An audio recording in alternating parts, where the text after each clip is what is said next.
Hello everyone, I'm Linda from Purple Rose Digital, and in this video I will show you how to make this steampunk mini photo album. It also has a Canva template to drop in your own photos, so let's start with that.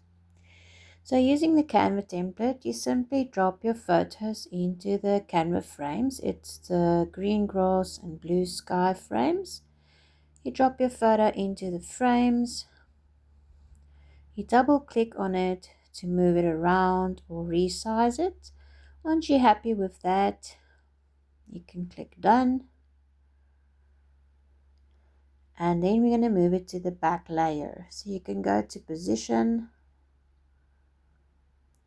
layers, and simply drag it down beneath the frames. You can also do this by pressing Ctrl and the square bracket, and that will also move it back to the bottom layer. As you can see, I just did that. Okay, now you can download it as PDF print.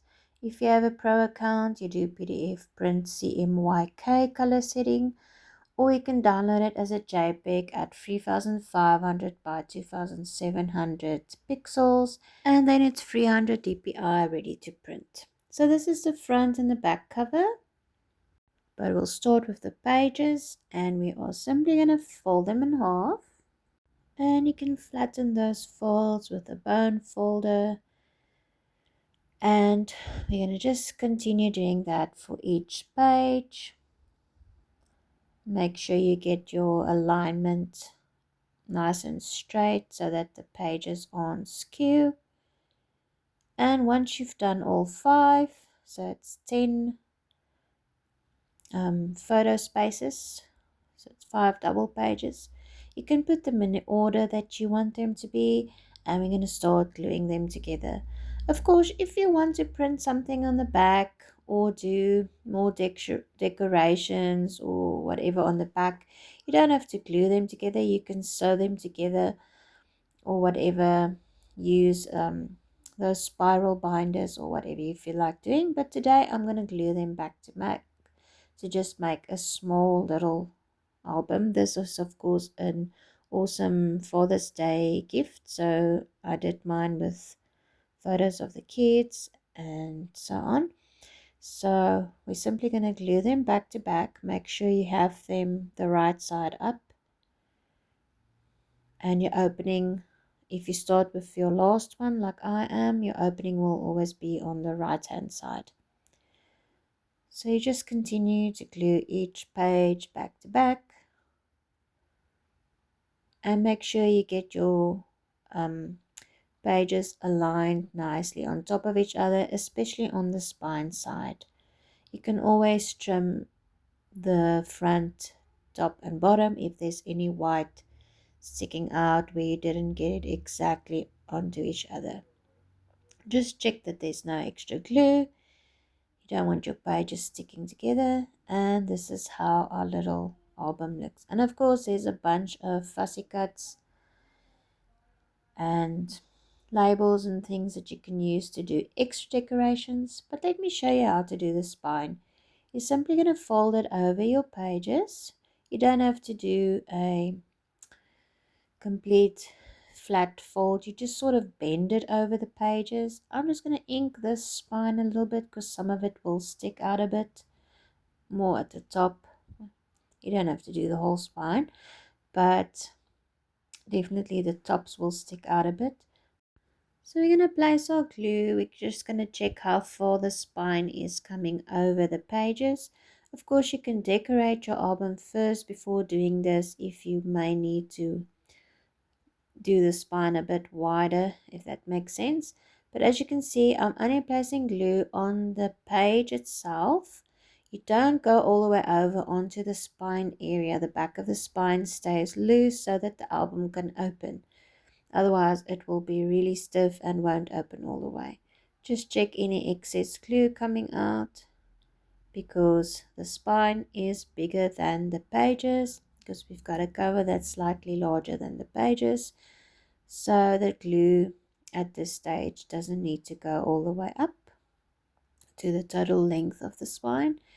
Again, I'm only placing my glue on the page and not all the way onto the back of the pages where the spines are, and just make sure that is stuck on really good before you try and page through your album again. Okay, so once that's dry, we can go ahead and glue on the cover, and we are going to move it a bit towards the front, so you'll see it sticks out quite a bit past your pages.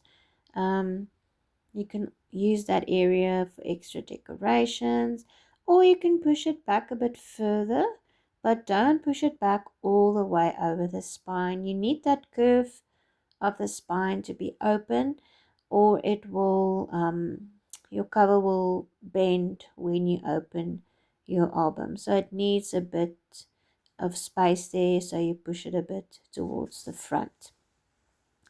And as you can see, I'm placing my glue on the spine and a little bit to the top as well, because we need that to stick on to the top and the bottom of the spine, but we're not going all the way back to where the closed area of the spine is. So I'm simply going to put my cover on, and as you can see, I did the glue on the page, not the cover, because the page is smaller. You're going to put your glue on the cover, you're going to have glue on the overhanging areas where you do not want glue. Again, just make sure that there's no glue that's squeezed out there. And that is the front cover done. We're doing the back cover in the same manner. As you can see, the spine is open where it bends so that the album can open all the way. Again, I'm only putting glue on the page and up to the top of the spine and the bottom, and not all the way to the back. I put mine where that little seam on the spine image is, that you can see ever so slightly. I'm putting my back cover on in the same way, making sure the top and bottom is aligned with my spine. It should be nice and straight, and you can also check that it's out the same length as the front cover. Mine was a bit longer and I tried to move it just there, but it was already stuck on. But it wasn't too bad. I just left it as it is. You can't really see that it's a bit longer. Okay, so that is the front and the back cover done. Of course, you can decorate this as much as you want or as little as you want, and make it as personal as you want. You can add other mementos, whatever you want to do, but I'm pretty happy about how it looks because there's so much detail on the frames already. You can even leave it as is, but I did do some decorations, so this is my final result, and I really love this for a gift. It looks so good, and it's really minimal effort to create this little album. Be sure to check out my Etsy store. I've got a bunch of steampunk items in this theme, and I'll see you in the next one. Thanks for watching.